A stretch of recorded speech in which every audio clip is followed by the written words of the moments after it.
Hello everyone and welcome back to the channel. आप सबका channel पर बहुत बहुत स्वागत है। मित्रों, हम लोगों ने पढ़ाई शुरू की है engagement and quality control standards की। हमारे सीए इंटरमीडिएट में और सीए फाइनल में एक सब्जेक्ट है जिसका नाम है ऑडिटिंग। अब यहाँ पर जितने भी engagement and quality control standards है या फिर जो भी आपके इंटरनल ऑडिट के स्टैंडर्ड्स है, तो सीए इंटरमीडिएट में सर्टन स्टैंडर्ड्स आपको एप्लीकेबल है और कुछ स्टैंडर्ड आपके सीए फाइनल के सिलेबस में। तो हम लोगों ने इस प्रोफेशनल बैच को डेवलप किया है जहाँ पर हम एक जगह पर collectively each and every individual standard के बारे में डिस्कशन करने वाले। स्टैंडर्ड्स में सबसे पहला डॉक्यूमेंट आपका आता है preface to the standards on quality control, auditing, review, other assurance and related services. जैसा जैसा कि मैंने आपको प्रीवियस वीडियोस में भी बताया है कि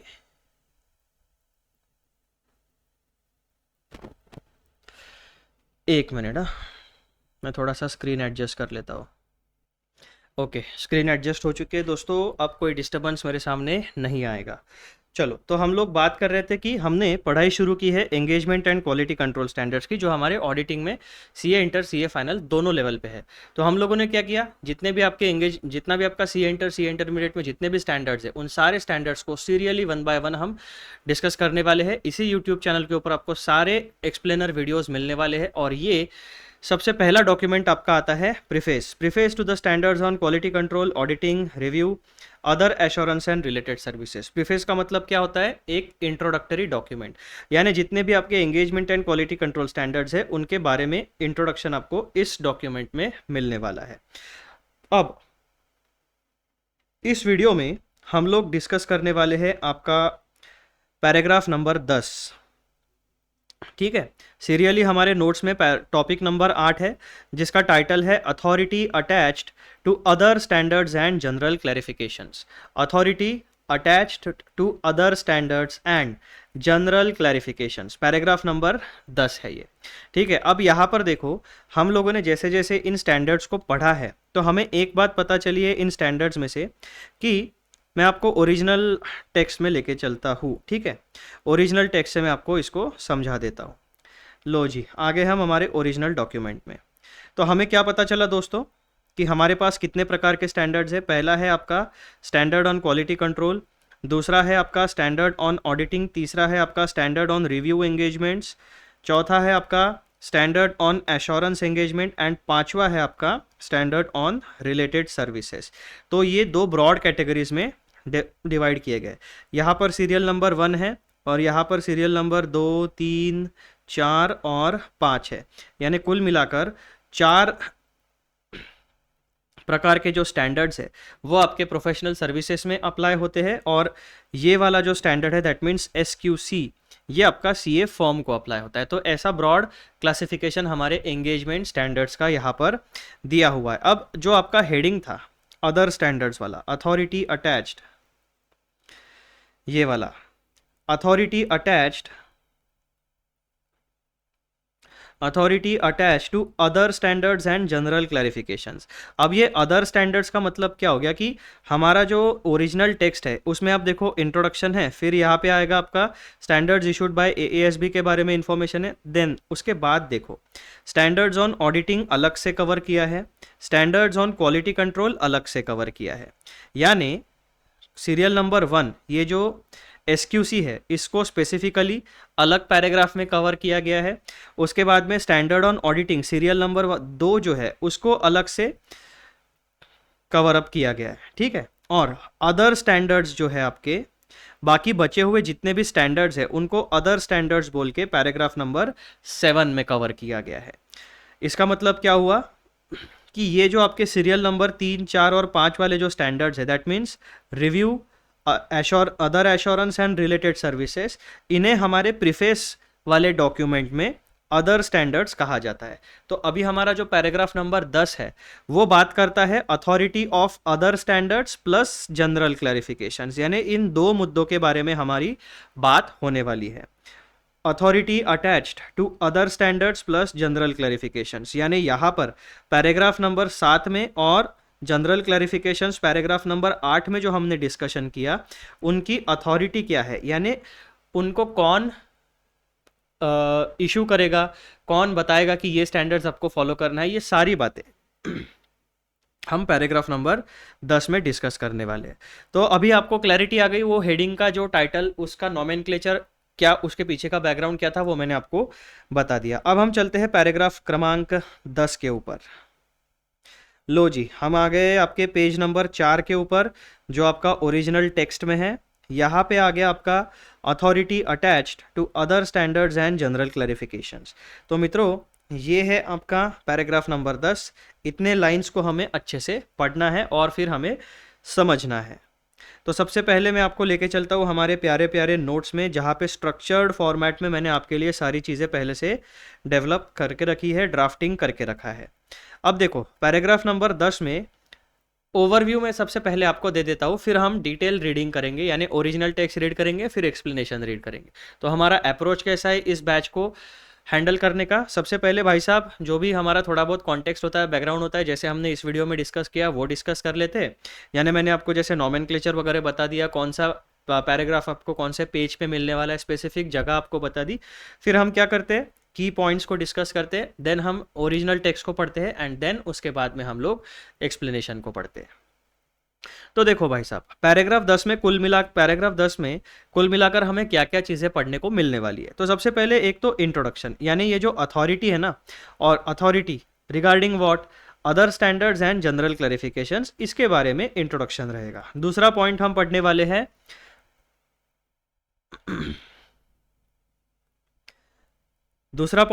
वाले हैं की responsibilities of a professional accountant. अब इसके पहले वाले वीडियो में हम लोगों ने जब पैराग्राफ नंबर 9 को डिस्कस किया,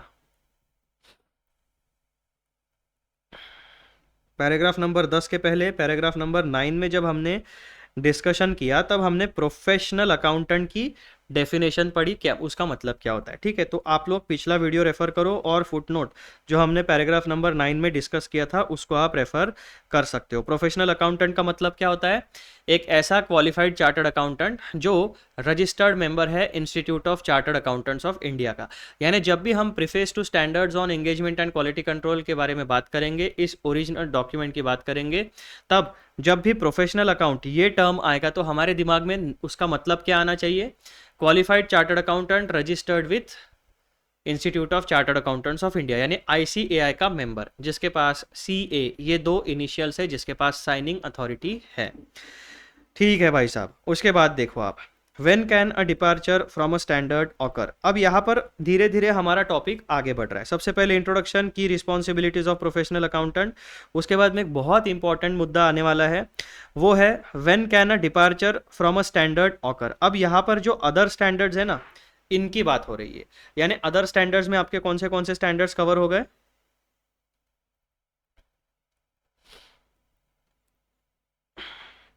अदर स्टैंडर्ड्स में हमारे review standards, assurance standards and related services standards, ये 3 प्रकार के स्टैंडर्ड्स अदर स्टैंडर्ड्स में हमारे कवर होते हैं।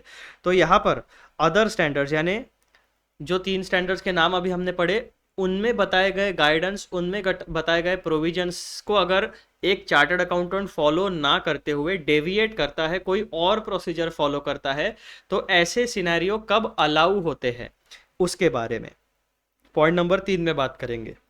यानी when can a departure from standard occur, यानी अदर स्टैंडर्ड में जो भी गाइडेंस या प्रोविजंस बताई गई है, इनसे हटकर अब अगर एक प्रोफेशनल अकाउंटेंट कोई ऑल्टरनेटिव ऑडिट प्रोसीजर यूज करता है या ऑल्टरनेटिव प्रोसीजर इंप्लीमेंट करता है, तो ऐसे कौन से सिनेरियोज है, कब ये अलाउ होता है। फिर point number 4, documentation and disclosure requirements. If a professional accountant departs from a prescribed procedure, they must अब 3 चीज़ें उसे करनी पड़ेगी। सबसे पहले तो हमें सिनेरियो बता दिया जाएगा कि भाई साहब, आप जितने भी स्टैंडर्ड्स है उनमें बताई गई प्रोविजंस को डिपार्ट करके कुछ और अगर फॉलो करते हो तो वो सिनेरियोज होगा। उसके बाद में अगर आप डिपार्ट करते हो, कुछ अलग करते हो, तब एक प्रोफेशनल अकाउंटेंट की क्या क्या जिम्मेदारियां होती है, उसकी क्या क्या ड्यूटीज होती है वो। तो भाई साहब, डॉक्यूमेंटेशन रिक्वायरमेंट्स, जो भी डिपार्चर है उसके बारे में कंप्लीट डॉक्यूमेंटेशन उस प्रोफेशनल अकाउंटेंट को करना पड़ेगा। डिस्क्लोजर इन रिपोर्ट, जो भी audit report, assurance report, related service report, जो भी रिपोर्ट वो चार्टर्ड अकाउंटेंट देगा, प्रोफेशनल अकाउंटेंट देगा, उसमें डिस्क्लोजर उसे देना पड़ेगा कि भाई साहब इन स्टैंडर्ड्स में ये ऑडिट प्रोसीजर्स या ये प्रोसीजर बताई गई थी, मैंने वो फॉलो नहीं की, मैंने कुछ और अल्टरनेटिव ऑडिटर प्रोसीजर फॉलो की, और वो फॉलो क्योंकि उसका पूरा जस्टिफिकेशन यानी डिस्क्लोजर आपको देना पड़ेगा। और इन दोनों यानी इस पूरे सिनेरियो से रिलेटेड की पॉइंट जो आपके लिए बहुत इंपॉर्टेंट है, ठीक है। Then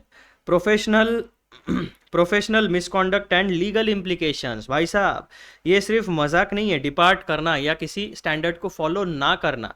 as a professional accountant, as a member of the institute of chartered accountants of India, mandatorily हमें ICAI के सारे प्रोनाउंसमेंट्स को फॉलो करना पड़ता है। यानी ICAI अगर अकाउंटिंग स्टैंडर्ड इशू करे तो हमें अकाउंटिंग स्टैंडर्ड कंपलसरीली फॉलो करने पड़ेंगे, उसको इम्प्लीमेंट करना पड़ेगा। अगर ऑडिटिंग स्टैंडर्ड है तो उसको कंप्लीटली, यानी ICAI जो बोलेगा, जो भी प्रोफेशनल रिस्पॉन्सिबिलिटी बोलेगा, वो हमें कंपलसरीली उसको फुलफिल करना पड़ेगा, फॉलो करना पड़ेगा। अगर कोई चार्टर्ड अकाउंटेंट नहीं मानता है ICAI की बात, तो भाई साहब उस पर प्रोफेशनल मिसकंडक्ट का चार्ज लग सकता है या फिर उस पर लीगल एक्शंस भी हो सकते हैं। और पॉइंट नंबर 6 में हम लोग एक प्यारा सा कंक्लूजन पढ़ेंगे, जो पैराग्राफ नंबर 10 का एक ओवरऑल व्यू आपके लिए जनरेट करके आपको ये कॉन्सेप्ट अच्छे तरीके से समझा के देने वाला है। तो इस तरीके से पैराग्राफ नंबर 10 की कहानी है। अब हम लोग चलते हैं उसके डिटेल्ड टेक्स्ट में। चलो पहुंच गए हम लोग डिटेल्ड हमारे नोट्स में। तो चलो अब हम लोग टेक्स्ट पढ़ते हैं और उसको समझने की कोशिश करते हैं। यहाँ पर हमें इस पूरे के पूरे टेक्स्ट में 2 फुटनोट्स दिए हैं जो मैंने यहाँ पर नीचे मेंशन किए हैं। It is the duty of the professional accountants to ensure that the standards/general clarifications are followed in the engagement undertaken by them। ठीक है भाई साहब, क्लियरली यहाँ पर बता दिया गया है। क्या बता दिया है क्लियरली कि भाई साहब जो प्रोफेशनल अकाउंटेंट है, दैट मीन्स जो एक क्वालिफाइड चार्टर्ड अकाउंटेंट है, जो मेंबर ऑफ ICAI है, उसको जितने भी स्टैंडर्ड्स है या फिर उनसे रिलेटेड जनरल क्लैरिफिकेशंस है, उन चीज़ों को फॉलो करना है जितनी भी प्रोफेशनल सर्विसेज वो प्रोवाइड करेंगे। The need for the professional accountants to depart from a relevant requirement is expected to arise only where the requirement is for a specific procedure to be performed and in the specific circumstances of the engagement that procedure would be ineffective। This is the very important point in paragraph number 10। The need for professional accountants to depart from a relevant requirement, यानी standard या general clarifications में जो भी relevant procedure, framework, guidance आपको provide किया गया है, अगर आपके प्रोफेशनल सर्विस प्रोवाइड करने के दौरान अगर कोई ऐसा सिनेरियो आता है कि भाई साहब एज अ प्रोफेशनल अकाउंटेंट आपको स्टैंडर्ड्स में बताई गई बातों का या जनरल क्लैरिफिकेशंस में बताई गई बातों से हटकर उनसे डिपार्ट करके कुछ और प्रोसीजर अगर परफॉर्म करनी पड़े, तो the need for the professional accountants to depart from a relevant requirement is expected to arise only where the requirement is for a specific procedure to be performed and in the specific circumstances of the engagement that procedure would be ineffective। यानी जो procedure, standards और general clarifications में बताई गई है, वो आपके professional service के दौरान जो सिनेरियो जनरेट होके आपके सामने आया है, उस पर्टिकुलर सिनेरियो में इन स्टैंडर्ड या जनरल क्लैरिफिकेशंस में बताई गई प्रोसीजर्स को आप फॉलो नहीं कर सकते। अगर आपने फॉलो किया भी तो भी वो प्रोसीजर्स इनइफेक्टिव रहेंगी। दैट मीन्स वो प्रोसीजर्स आपको sufficient appropriate audit evidence gather करने में मदद नहीं करेंगी। सफिशिएंट एप्रोप्रिएट ऑडिट एविडेंस अगर आप गैदर नहीं कर पाते हो या रिलेटेड ऑडिट एविडेंस अगर आप गैदर नहीं कर पाते हो, रीजनेबल एश्योरेंस अगर आप जनरेट नहीं कर पाते हो, तो आपका ओपिनियन जो है वो क्वालिटी ओपिनियन नहीं रहेगा। आपके लिए रिस्क, प्रोफेशनल रिस्क बढ़ेगी। इनएप्रोप्रिएट ओपिनियन देने वाली रिस्क आपकी बढ़ेगी। तो ये लोगों ने मानते हैं ये लोग कि भाई साहब प्रोफेशनल प्रैक्टिकल लाइफ में ऐसी सिनेरियोज आते हैं, क्योंकि क्या होता है समय के साथ साथ सिचुएशंस इवॉल्व होती है। सिचुएशंस इवॉल्व होती है हमारे पर्सनल लाइफ में भी, बिजनेस लाइफ में भी, इकोनॉमी में भी, पॉलिटिकल सिनेरियोज भी बदलते हैं, सोशल सिनेरियोज भी बदलते हैं, मार्केट में हमेशा कंडीशंस इवॉल्व होते रहती है। तो इस वजह से क्या होता है, जैसे जैसे मार्केट में कंडीशंस इवॉल्व होगी उस हिसाब से मार्केट में डिमांड एंड सप्लाई के ट्रांजैक्शंस कंडक्ट होंगे। डिमांड एंड सप्लाई के ट्रांजैक्शंस 2 प्रकार की कैटेगरीज में होते हैं। पहला कमर्शियल ट्रांजैक्शंस, जहां पे कॉस्ट प्लस प्रॉफिट इस प्रिंसिपल पे हम लोग चलते हैं। दूसरा होता है नॉन कमर्शियल, जहाँ पे प्रॉफिट मोटिव नहीं होता है लेकिन फाइनेंशियल रिसोर्सेज का इनफ्लो होता है एंड आउटफ्लो होता है। तो दोनों चीज़ों में, कमर्शियल एंड नॉन कमर्शियल दोनों ट्रांजैक्शंस में पैसों का इस्तेमाल तो हो रहा है, लेकिन एक जगह पर कॉस्ट प्लस प्रॉफिट वाला प्रिंसिपल है, दूसरी जगह पर नॉन प्रॉफिट मोटिव है। तो दोनों सिनेरियो में क्या होगा, ऐसी सिचुएशंस इवॉल्व हो सकती है कि जिसके बारे में स्टैंडर्ड्स या जनरल क्लैरिफिकेशंस में डॉक्यूमेंटेशन ना हो, कोई स्पेसिफिक गाइडेंस ना हो। तो ऐसे सिनेरियो में एक प्रोफेशनल अकाउंटेंट को अलाउ किया जाता है to depart from the relevant requirement that is mentioned in the general clarifications or standards। ठीक है भाई साहब, तो ये आपके लिए 3 लाइन का एक्सप्लेनेशन मैंने आपको दे दिया। उसके बाद, if because of that reason a professional accountant has not been able to perform an engagement procedure in accordance with any standard or general clarification, he is required to document how alternative audit procedures performed achieve the purpose of the procedure and unless otherwise clear the reason for the departure. तो भाई साहब, हमारे ICAI को ये पता है कि जितना डॉक्यूमेंटेशन हमने किया है उसके अलावा भी प्रैक्टिकल लाइफ में सिचुएशंस आ सकती है। तो ऐसे केसेस में हमें हमारे प्यारे प्यारे प्रोफेशनल अकाउंटेंट्स को इन प्रोविजन से डिपार्ट करने की फ्लेक्सिबिलिटी देनी पड़ेगी। लेकिन उसी के साथ साथ, उस फ्लेक्सिबिलिटी के साथ साथ हमारे प्यारे प्यारे इंस्टीट्यूट ने हमारे ऊपर एक जिम्मेदारी भी दी है। वो जिम्मेदारी क्या है, प्रॉपर डॉक्यूमेंटेशन की। किस बात का डॉक्यूमेंटेशन आपको करना है, if because of that reason, यानी यहाँ पर बताए गए रीजन की वजह से a professional accountant has not been able to perform engagement procedure in accordance with any standard और जनरल क्लैरिफिकेशंस। ठीक है, तो ऐसे सिनेरियो में अगर आप फॉलो नहीं कर पाए तो आप क्या करोगे, the professional, he is, that means the professional accountant is required to document how alternative procedures performed achieve the purpose of the procedures. यानी स्टैंडर्ड या जनरल क्लैरिफिकेशंस में बताई गई जो प्रोसीजर्स है उसका ऑब्जेक्टिव अचीव करने के लिए एक प्रोफेशनल अकाउंटेंट ने ऑल्टरनेटिव ऑडिट प्रोसीजर्स को डिवाइस किया, उनको इम्प्लीमेंट किया। तो आपको ये डॉक्यूमेंट करना पड़ेगा कि भाई साहब आपने जो ऑल्टरनेटिव प्रोसीजर सिलेक्ट की वो सिलेक्ट क्यों की, और आपका जो ऑब्जेक्टिव है, बेसिकली जो आपकी एंगेजमेंट है, उस एंगेजमेंट का जो ऑब्जेक्टिव है वो आपने अचीव कैसे किया। इसका प्रॉपर डॉक्यूमेंटेशन, जस्टिफिकेशन आपके ऑडिट वर्किंग पेपर में आपको लिखना पड़ेगा। तो यहां से लेकर यहां तक पॉइंट नंबर 1 हो गया, यहां से लेकर यहां तक पॉइंट नंबर 2 हो गया। ठीक है, यहां से लेकर यहां तक पॉइंट नंबर 4 हो गया। अब आखिरी पॉइंट इस पैराग्राफ नंबर 10 का, further his report should draw attention to such departures. यानी डॉक्यूमेंटेशन एंड डिस्क्लोजर की रिस्पॉन्सिबिलिटी हमारे इंस्टीट्यूट ने एक प्रोफेशनल चार्टर्ड अकाउंटेंट के ऊपर डाल दी। उसके बाद, however a mere disclosure in his report does not absolve a professional accountant from complying with the applicable standard or general clarifications। इसका मतलब क्या हुआ कि बहुत से लोगों को ऐसा लग सकता है कि हमने तो डॉक्यूमेंटेशन कर दिया, प्रॉपर डिस्क्लोजर कर दे दिया, यानी एज अ चार्टर्ड अकाउंटेंट अब मेरे ऊपर की जिम्मेदारी खत्म हो गई, लेकिन ऐसा नहीं है। However, a mere disclosure in his report does not absolve a professional accountant from complying with applicable standards or general clarifications। Exceptions आ सकते हैं। एक्सेप्शंस मतलब ऐसी सिचुएशंस जो स्टैंडर्ड्स या जनरल क्लैरिफिकेशंस में मेंशन ना की गई हो, उन्हें हम एक्सेप्शन कहते हैं। एक्सेप्शन में एक प्रोफेशनल अकाउंटेंट को फ्लेक्सिबिलिटी दी जाती है, आप अपने हिसाब से ऑडिट प्रोसीजर को, ऑल्टरनेटिव ऑडिट प्रोसीजर्स को इंप्लीमेंट करो। जब भी आप किसी एक्सेप्शनल सिनेरियो में ऑल्टरनेटिव ऑडिट प्रोसीजर्स को अडॉप्ट करते हो, इंप्लीमेंट करते हो, उसके बारे में प्रॉपर डॉक्यूमेंटेशन एंड डिस्क्लोजर आपको अपनी रिपोर्ट में देना पड़ेगा। लेकिन जो आप डॉक्यूमेंटेशन करोगे और जो आपकी रिपोर्ट में आप डिस्क्लोजर दोगे, उसका मतलब ये नहीं है कि अभी आपने स्टैंडर्ड या जनरल क्लैरिफिकेशंस के साथ कंप्लाई नहीं किया तो भी चलेगा, वो मैंडेटरीली आपको करना है। एक्सेप्शनल केसेस में बस आपको ये फैसिलिटी दी गई है। तो ये authority attached to other standards and general clarifications, यानी जो भी अदर स्टैंडर्ड्स है, जो भी जनरल क्लैरिफिकेशंस है, वहाँ पे एक्सेप्शनल सिनेरियोज जनरेट हो सकते हैं। एक्सेप्शनल सिनेरियोज में आपको फ्लेक्सिबिलिटी दी जाएगी ऑल्टरनेटिव ऑडिट प्रोसीजर्स को फॉलो करने की।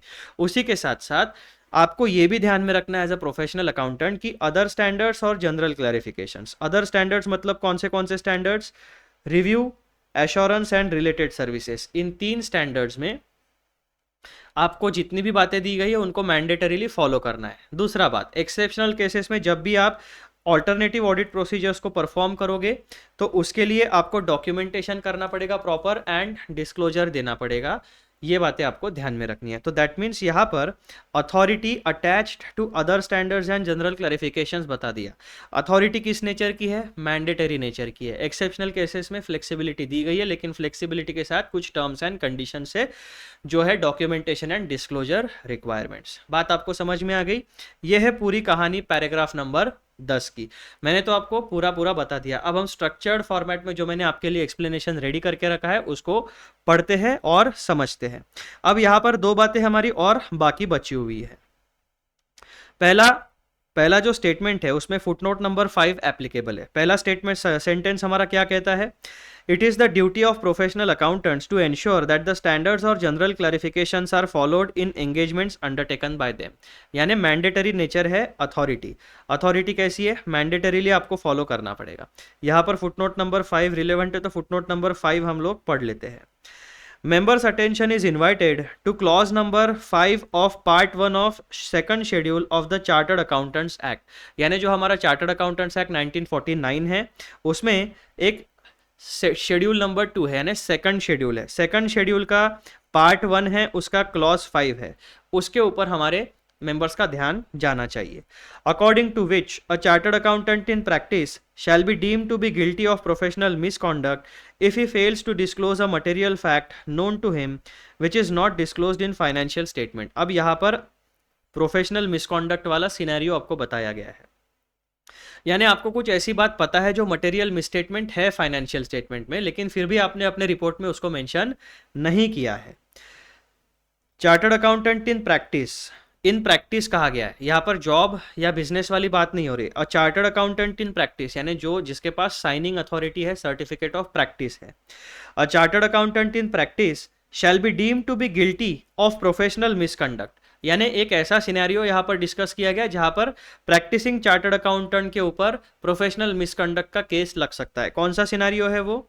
If he fails to disclose a material fact known to him which is not disclosed in the financial statement, but disclosure of which is necessary in making such financial statement where he is concerned with that financial statement in professional capacity।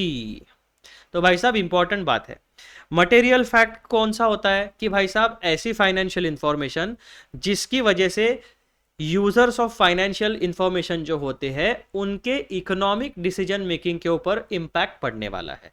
अगर कोई ऐसी information है जिसकी वजह से users of financial information की economic decision making के ऊपर कोई भी फायदा नहीं होने वाला है, तो ऐसे फैक्ट को, ऐसी इंफॉर्मेशन को हम इमटेरियल इंफॉर्मेशन कहते हैं। मटेरियल इंफॉर्मेशन वो है जो आपके इकोनॉमिक डिसीजन मेकिंग के ऊपर इम्पैक्ट डालता है। तो एज अ चार्टर्ड अकाउंटेंट अगर आपको कोई ऐसा मटेरियल फैक्ट पता है जिसकी वजह से इकोनॉमिक डिसीजन मेकिंग के ऊपर इम्पैक्ट पड़ने वाला है, लेकिन फिर भी अपनी प्रोफेशनल कैपेसिटी में आपने वो मेंशन नहीं किया है, आपने उसको इग्नोर किया है, तो ऐसे केसेस में प्रोफेशनल मिसकंडक्ट का केस आपके ऊपर लग सकता है। Further clause 7 of part 1 of second schedule, ठीक है, to the Chartered Accountants Act 1949 states that a chartered accountant in practice shall be deemed to be guilty of professional misconduct if he does not exercise due diligence or is grossly negligent in conduct of his professional duties। तो footnote number 5 में 2-3 scenario आपको बताए गए हैं जहां पर आपके ऊपर as a chartered accountant professional misconduct का केस लग सकता है। पहला तो आपको बता दिया कि आपने मटेरियल फैक्ट को सप्रेस किया या उसको नहीं बताया या रिपोर्ट नहीं किया, तो ऐसे केस में आपके ऊपर मिसकंडक्ट का केस लग सकता है। दूसरा क्लॉज नंबर 7 में बताया गया है क्या भाई साहब कि आपने ड्यू डिलीजेंस को एक्सरसाइज नहीं किया या फिर आपने नेग्लिजेंटली ऑडिट किया। ड्यू डिलीजेंस मतलब प्रोफेशनली आपने ऑडिट नहीं किया और नेग्लिजेंट मतलब आपने ध्यान से नहीं किया, ऐसे ही सुपरफिशियल ऑडिट कर दिया, डिटेल में काम नहीं किया, स्टैंडर्ड्स को फॉलो नहीं किया, निग्लेक्ट किया आपने सारी प्रोविजंस को और कुछ भी डॉक्यूमेंट के ऊपर साइन करके सिर्फ पैसों के लिए, कमर्शियल इंटरेस्ट के लिए आपने उस ऑडिट रिपोर्ट के ऊपर साइन कर दिया। अगर ये प्रूव हो जाता है, यानी not following due diligence, non due diligence and negligent auditing, या फिर सप्रेशन ऑफ मटेरियल फैक्ट, अगर ये प्रूव हो जाते हैं तो फिर आपके ऊपर प्रोफेशनल मिसकंडक्ट का केस लग सकता है। अभी फुटनोट नंबर 6 के बारे में देखो। However a mere disclosure in his report does not absolve professional accountant from complying with applicable standards or general clarifications। इसका मतलब आपको फुटनोट नंबर 6 में बताया गया है। Attention of the members is also drawn to clause 9 of part 1 of the second schedule, यानी chartered accountancy के second schedule की बात हो रही है यहाँ पर फुटनोट नंबर 5 और 6 में। सेकंड शेड्यूल का पार्ट 1, उसका क्लॉज 5, क्लॉज 7 एंड क्लॉज 9, ऐसे 3 क्लॉजेस के बारे में बात हो रही है। Attention of the members is also drawn to clause 9 of part 1 of the second schedule to the Chartered Accountants Act 1949, whereby a member is deemed to be guilty of professional misconduct if he fails to invite attention to any material departure from the generally accepted procedures of audit applicable to the circumstances। अभी यहाँ पर basically क्या बात कहा गया है कि आपके जितने भी engagement and quality control standards है, अगर जनरली एक्सेप्टेड ऑडिट प्रोसीजर्स से आप डिपार्ट करते हो और उसको डिस्क्लोज नहीं करते हो, फिर भी आपके ऊपर प्रोफेशनल मिसकॉन्डक्ट का केस लग सकता है। इसका मतलब हमारे चार्टर्ड अकाउंटेंट्स एक्ट 1949 में जो सेकंड शेड्यूल है उसका जो पार्ट 1 है, उसके क्लॉज 5, क्लॉज 7 एंड क्लॉज 9 में ऐसे सिनेरियोज बताए गए जहां पर प्रोफेशनल मिसकॉन्डक्ट का केस लग सकता है। तो आपको अभी यहाँ पर अथॉरिटी समझ में आ गई है। पूरी की पूरी पैराग्राफ नंबर 10 की मैंने अच्छे से आपको स्टोरी समझा दी है। अब हम चलते हैं उसके फॉर्मल डिस्कशन के ऊपर। तो इंट्रोडक्शन वाला पोर्शन देखो। The engagement and quality control standards issued by the Auditing and Assurance Standard Board, shortly known as AASB, under the authority of the Council of ICAI, are binding on professional accountants। Binding मतलब mandatory nature। जितने भी हमारे engagement and quality control standards है, they are binding on professional chartered accountants। This means that chartered accountants, that is CAs, must ensure full compliance with these standards when conducting engagement। तो अगर आप एक practising chartered accountant हो, job या business वाले नहीं, practising chartered accountant जिसके पास certificate of practice है, साइनिंग अथॉरिटी है, मेंबरशिप नंबर है, तो आपको जितने भी ICAI के जितने भी प्रोनाउंसमेंट्स है, including engagement and quality control standards, उन सबको मैंडेटरीली फॉलो करना है। दैट मीन्स जो भी प्रोफेशनल सर्विस आप प्रोवाइड करोगे, उस प्रोफेशनल सर्विस के दौरान जितने भी स्टैंडर्ड्स आपको एप्लीकेबल है, उन सारे स्टैंडर्ड्स को, उन सारी प्रोनाउंसमेंट्स को आपको एकदम रिलीजियसली मैंडेटरीली फॉलो करना है। However, in rare cases, that means in exceptional cases, बहुत ही rare cases में, however, in rare cases, a departure from a specific requirement of a standard may be necessary। अब हमारा institute ये मानता है कि दुनिया में जितने भी सिनेरियोज हैं, उन सारे सिनेरियोज को हम हमारे engagement and quality control standards में रिकॉर्ड नहीं कर सकते, because it is practically impossible, और ऐसा करना भी नहीं चाहिए। बहुत ज़्यादा रिसोर्सेज यूज होंगे, उसका कोई मतलब नहीं रहेगा। तो हमारे इंस्टीट्यूट को प्रैक्टिकल लाइफ की डिफिकल्टीज के बारे में पता है, तो उसके लिए उन्होंने प्रोविजन करके रखी है। हाउएवर, इन रेयर केसेस ऐसा हो सकता है कि engagement and quality control standards में बताई गई गाइडेंस के अलावा कोई सिनेरियो आपके सामने आ जाए। However, in rare cases a departure from a specific requirement of a standard may be necessary. हम ये मानते हैं कि भाई साहब आपके प्रैक्टिस के दौरान, प्रैक्टिकल लाइफ के दौरान ऐसे केसेस आ सकते हैं जहां पर डिपार्ट करना नेसेसरी हो जाए, क्योंकि जो गाइडेंस हमारे एंगेजमेंट या क्वालिटी कंट्रोल स्टैंडर्ड्स में दिया है वो उस स्पेसिफिक सिनेरियो में इनइफेक्टिव है, वो आपको sufficient appropriate audit evidence gather करने में हेल्पफुल नहीं है। तो ऐसे केसेस में आप डिपार्ट कर सकते हो, and those cases are known as rare cases या फिर exceptional scenarios. When such a situation arises, the professional accountant must, अगर रेयर केसेस आते हैं जहां पर डिपार्ट करना पड़े, तो ऐसे केस में एक ऑडिटर, एक प्रोफेशनल अकाउंटेंट का रिस्पॉन्स कैसे होना चाहिए, उसे क्या करना चाहिए, वो बातें सुनो। Document the alternative audit procedures perform. तो आप स्टैंडर्ड्स में बताई गई बातों को, प्रोसीजर्स को फॉलो नहीं करोगे, ऑल्टरनेटिव प्रोसीजर्स को फॉलो करोगे, तो भाई साहब उन्हें अच्छे से डॉक्यूमेंट करो कि आपने क्या क्या स्टेप्स फॉलो किए।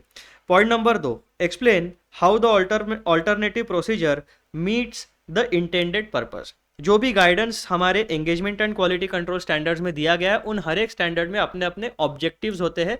उन ऑब्जेक्टिव्स को हमें फुलफिल करने के लिए स्टेप्स एंड रिक्वायरमेंट्स बताई गई होती है। तो सिमिलरली जब आप ऑल्टरनेटिव ऑडिट प्रोसीजर परफॉर्म करते हो तो आपको डॉक्यूमेंटेशन में ये एक्सप्लेन करना पड़ेगा कि आपने कौन सी ऑल्टरनेटिव प्रोसीजर को परफॉर्म किया, और ऑल्टरनेटिव प्रोसीजर परफॉर्म करने के बाद आपने अपना इंटेंडेड पर्पस फुलफिल किया या नहीं किया। That means sufficient appropriate evidence आपने गैदर किया या नहीं किया। तीसरी बात आपको क्या करनी पड़ेगी as a professional accountant, disclose the departure in the report where necessary. आप जो भी अपनी रिपोर्ट बनाओगे वहां पर आपको आपकी ऑल्टरनेटिव प्रोसीजर्स के बारे में डिस्क्लोजर देना पड़ेगा।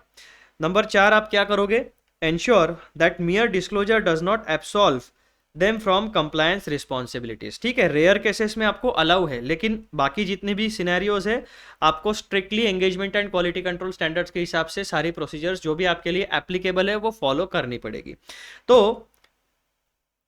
पैराग्राफ नंबर 4, एक्सेप्शनल केसेस में, रेयर केसेस में जब हमारे पास हमें ऑल्टरनेटिव ऑडिट प्रोसीजर्स परफॉर्म करनी पड़ती है तो 4 स्टेप्स हमें बताता है, 4 जिम्मेदारियां हमें देता है। ये चीजें आपको ध्यान में रखनी है as a professional chartered accountant. This section explains the authority attached to other standards and general clarifications along with the responsibilities of professional accountants when such departure occur. This section यानी जो ये वाला section है हमारा introductory section, this section explains the authority attached to other standards and general clarifications. तो यहाँ पर जितनी भी बातें बताई गई है वो आपको बताता है कि other standards and general clarifications को एज अ प्रोफेशनल अकाउंटेंट आप किस तरीके से डील करोगे। फिर ठीक है, हमारा इंट्रोडक्शन वाला जो पोर्शन है उसका डिस्कशन होता है समाप्त। अब हम अगले सेक्शन के ऊपर चलते हैं, अगले पॉइंट के ऊपर चलते हैं जो है की responsibilities of a professional accountant. तो जो हमारा ये डॉक्यूमेंट है, डॉक्यूमेंट का नाम क्या है, प्रीफेस टू द स्टैंडर्ड्स, यानी introductory document to the standards on engagement and quality control. तो इस डॉक्यूमेंट के कॉन्टेक्स्ट में यानी प्रीफेस के कॉन्टेक्स्ट में एक प्रोफेशनल अकाउंटेंट की क्या क्या जिम्मेदारियां हैं, तो भाई साहब द प्रोफेशनल अकाउंटेंट मस्ट, ये 4 चीजें उसे मैंडेटरीली करनी है। The professional accountant must follow the applicable standards and general clarifications in engagements undertaken. आप as a registered chartered accountant practice अगर करते हो, कोई भी सर्विस आप प्रोवाइड करो, आपको मैंडेटरीली जितने भी स्टैंडर्ड्स या जनरल क्लैरिफिकेशंस आपके सिनेरियो में एप्लीकेबल होते हैं उन्हें फॉलो करना है। Depart from a standards requirements only in justified circumstances where following it would be ineffective। यानी जहां पर स्टैंडर्ड्स या जनरल क्लैरिफिकेशंस में बताई गई बातें इनफेक्टिव हो जाती है, वो आपको यूजफुल नहीं है, to gather sufficient appropriate evidence, ऐसे ही केसेस में केवल आप ऑल्टरनेटिव ऑडिट प्रोसीजर्स को परफॉर्म कर सकते हो और उससे रिलेटेड फिर आपको डॉक्यूमेंटेशन एंड डिस्क्लोजर करना पड़ेगा। Document the alternative procedures performed and their justification. ठीक है, कौन सी प्रोसीजर परफॉर्म की उसका जस्टिफिकेशन, पूरा एक्सप्लेनेशन देना पड़ेगा, कौन से स्टेप्स है, क्यों फॉलो किया, उसका रीजनिंग, लॉजिकल रीजनिंग, रैशनल, सब चीज़ें आपको अच्छे से एक्सप्लेन करनी पड़ेगी। उसका आउटकम भी बताना पड़ेगा कि आपने कौन से ऑब्जेक्टिव फुलफिल किए, और जो डॉक्यूमेंटेशन आपने किया, जो जस्टिफिकेशन आपने दिया, उसका प्रॉपर डिस्क्लोजर आपको अपनी ऑडिट रिपोर्ट या जो भी एश्योरेंस रिपोर्ट या जो भी रिपोर्ट आप दोगे उसमें आपको प्रॉपरली डिस्क्लोजर देना पड़ेगा। ठीक है भाई साहब, तो ये प्रोफेशनल रिस्पॉन्सिबिलिटीज आपकी आती है। फिर पॉइंट नंबर 3 के ऊपर हम चलते हैं। When can a departure from standard occur, यानी जितने भी अदर स्टैंडर्ड्स है और जो भी आपका क्वालिटी कंट्रोल जनरल क्लैरिफिकेशंस है उससे आप डिपार्ट कौन से सिनेरियो में कर सकते हो। A departure from a requirement in a standard or general clarification may only be justified when, 2 scenario में केवल आप ऑल्टरनेटिव ऑडिट प्रोसीजर्स को अप्लाई कर सकते हो। The requirement mandates a specific procedure and following that procedure would be ineffective in the given engagement circumstances। तो यहाँ पर क्या कहा गया भाई साहब, आपके स्टैंडर्ड या जनरल क्लैरिफिकेशन में कोई स्पेसिफिक प्रोसीजर बताई गई है, लेकिन आपकी जो प्रोफेशनल एंगेजमेंट है उसमें ये सारी प्रोसीजर्स इनइफेक्टिव हो रही है। दैट मीन्स कोई सफिशिएंट अप्रोप्रिएट एविडेंस आपको नहीं मिल रहा है, तो ऐसे केसेस में आप ऑल्टरनेटिव ऑडिट प्रोसीजर परफॉर्म कर सकते हो। 2 एग्जांपल्स यहाँ पर मैंने आपके लिए दिए हुए हैं। Example number 1, alternative audit procedure. A standard requires external confirmation of receivables, यानी trade receivables, that means debtors, जिन जिन लोगों को आपकी कंपनी ने या किसी बिजनेस एंटिटी ने क्रेडिट पर यानी उधारी पर मटेरियल बेचा है। A standard requires external confirmation of receivables, यानी जो भी आपके डेटर्स है उनको उनसे रिलेटेड ऑडिट एविडेंस गैदर करने के लिए आपको एक्सटर्नल कंफर्मेशन की प्रोसीजर फॉलो करनी पड़ेगी, ऐसे आपका एक स्पेसिफिक स्टैंडर्ड ऑन ऑडिटिंग कहता है। However, if the entity's customers are unresponsive, the auditor may need to apply an alternative procedure such as reviewing subsequent receipts from the customers। तो ऐसा हो सकता है कि कोई कस्टमर जो है वो तो आपके ऑडिट को सपोर्ट करने के लिए नहीं बैठा है, वो तो अपना बिजनेस करेगा। अब ये आपकी जिम्मेदारी है, अगर आप उनको कोई एक्सटर्नल कंफर्मेशन रिक्वेस्ट भेजते हो तो कोई कस्टमर्स होते हैं जो जेन्युइन होते हैं, जो आपकी हेल्प कर देंगे, आपको रिस्पॉन्ड कर देंगे, लेकिन कोई कस्टमर ऐसे होते हैं वो इग्नोर कर देंगे, आप उन पर ज़बरदस्ती तो कर नहीं सकते। तो ऐसे केसेस में आप क्या करोगे, ऑल्टरनेटिव ऑडिट प्रोसीजर को परफॉर्म करोगे जहां पर कस्टमर अनरिस्पॉन्सिव है, जहां पर आप एक्सटर्नल कंफर्मेशन प्रोसीजर फॉलो करके ऑडिट एविडेंस गैदर नहीं कर पा रहे हो। ऐसे केसेस में आप क्या करोगे, आप subsequent receipt from those customers आप चेक करोगे, यानी आपका जो ऑडिट का पीरियड है उस ऑडिट पीरियड में अगर वो डेटर आउटस्टैंडिंग दिख रहा है तो आप क्या करोगे, आपके ऑडिट पीरियड से आगे जाओगे, वहां पे देखोगे कि उस कस्टमर का बैलेंस रिकवर हुआ है या नहीं हुआ है, सब्सिक्वेंट पेमेंट्स आप, सब्सिक्वेंट रिसीट्स आप चेक करोगे। एग्जाम्पल नंबर 2,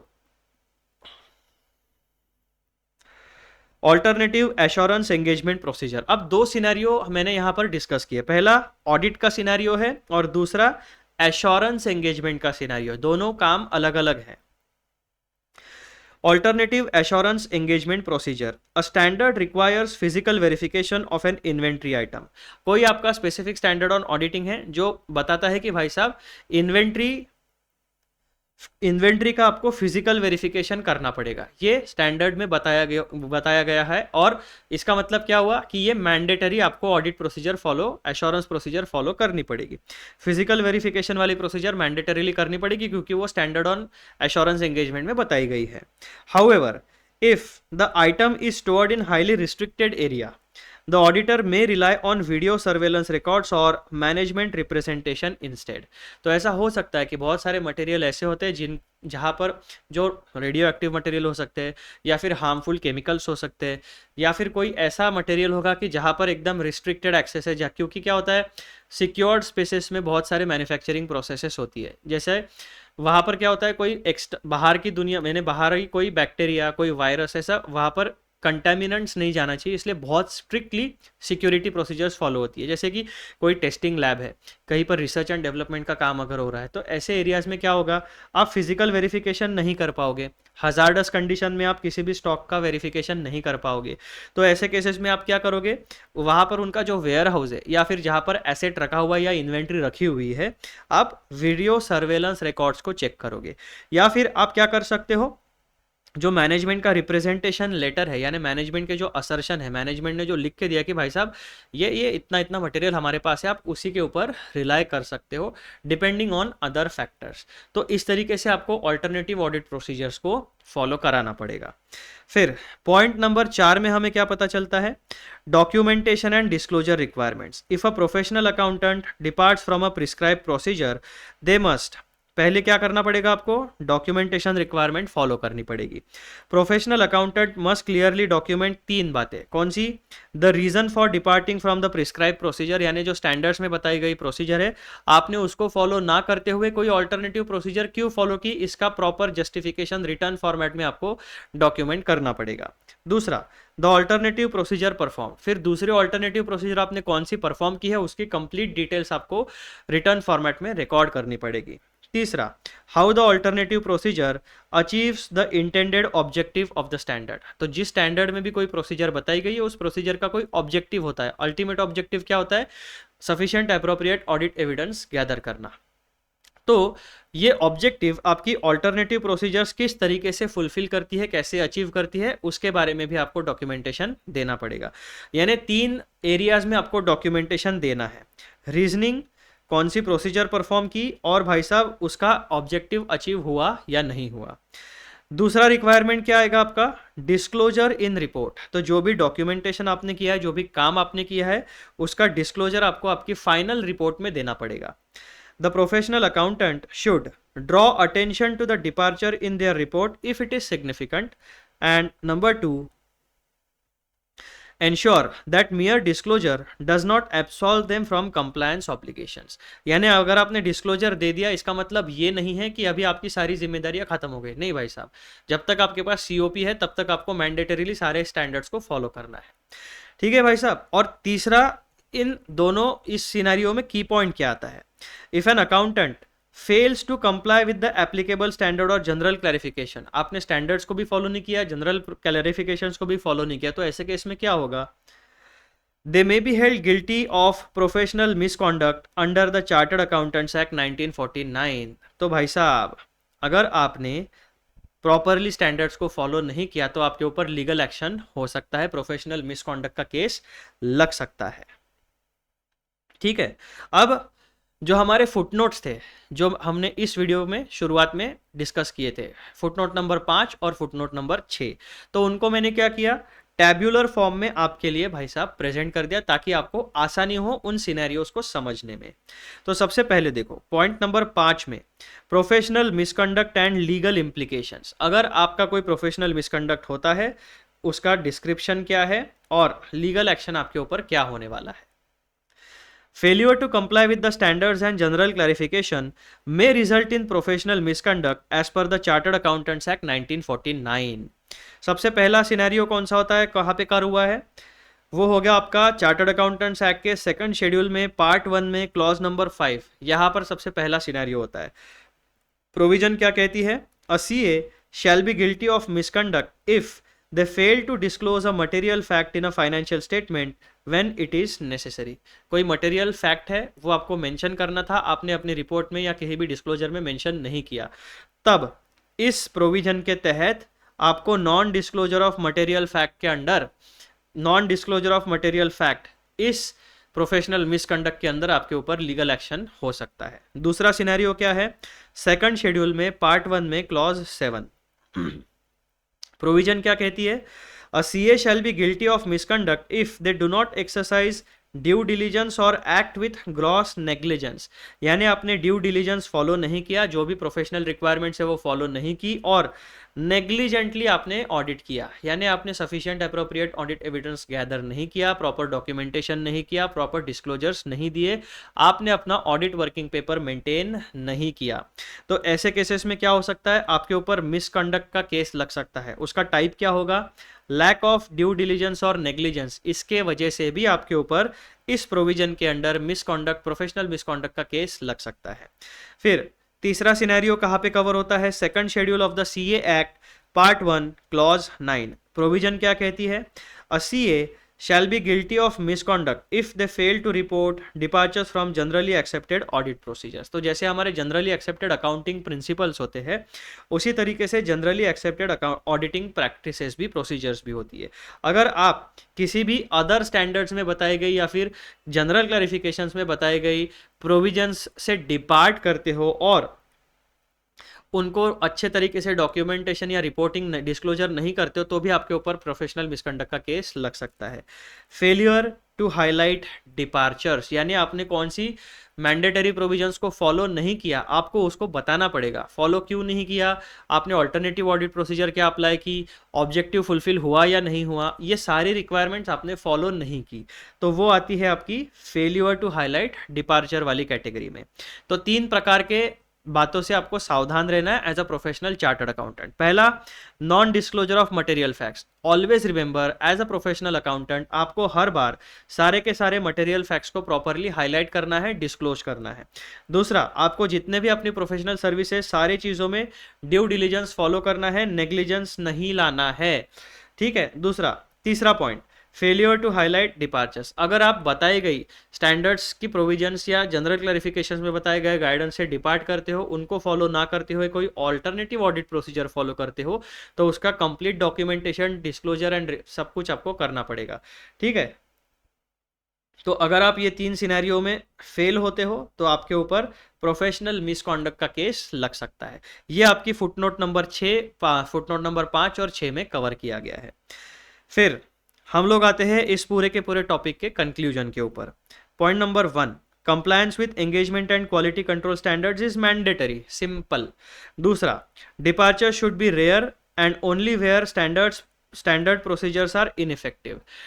आप मनमाने तरीके से डिपार्ट नहीं कर सकते, आपको कंपलसरीली एंगेजमेंट स्टैंडर्ड्स को ही फॉलो करना है। लेकिन कुछ रेयर केसेस ऐसी होती है जहां पर स्टैंडर्ड में बताई गई प्रोसीजर्स इनइफेक्टिव होती है, वहीं पर आप अपनी ऑल्टरनेटिव ऑडिट प्रोसीजर्स को अप्लाई कर सकते हो। Alternative procedures must be documented and justified. Justified means उसका लॉजिकल रीजन आपको देना पड़ेगा और प्रॉपर डॉक्यूमेंटेशन आपको कंप्लीट डिटेल में करना पड़ेगा। Disclosures must be made but mere disclosure does not absolve responsibility। Disclosure तो मैंडेटरीली देना पड़ेगा ऑफ द रिलेवेंट डिपार्चर्स, लेकिन इसका मतलब ये नहीं है कि आपकी प्रोफेशनल रिस्पॉन्सिबिलिटी खत्म हो गई। Still you are required to mandatorily follow everything. अगर सारी चीजें फॉलो करने के बाद भी अगर ये बातें प्रूव हो जाती है तो आपके ऊपर प्रोफेशनल मिसकॉन्डक्ट का केस लग सकता है।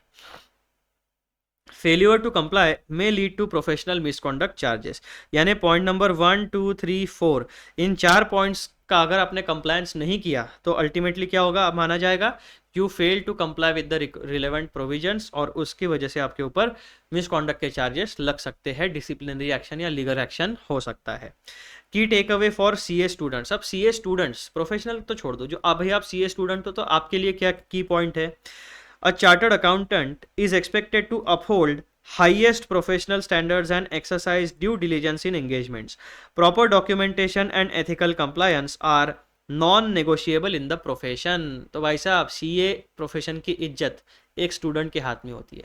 स्टूडेंट लाइफ में आप जो चीज़ें सीखोगे वही जाके आप अप्लाई करोगे। तो इसीलिए सबसे प्यारा सजेशन आप लोगों के लिए एक ही है, पढ़ाई को सीरियसली करो, जितने भी स्टैंडर्ड्स है उनको सीरियसली समझो, उसका इंटरप्रिटेशन समझो, ताकि लॉन्ग टर्म में जब आप इंडस्ट्री में प्रोफेशनल सर्विस दो तो क्वालिटी सर्विस दो, आप इंस्टीट्यूट का भी नाम बने, आपका भी नाम बने और आप खूब फाइनेंशियल तरक्की करो। यही हमारे इंस्टीट्यूट का मोटिव होता है। तो ठीक है मित्रों, यहाँ पर हमारा जो डिस्कशन है regarding paragraph number 10 authority attached to other standards and general clarifications, ये होता है समाप्त। अगले वीडियो में हम लोग डिस्कशन करेंगे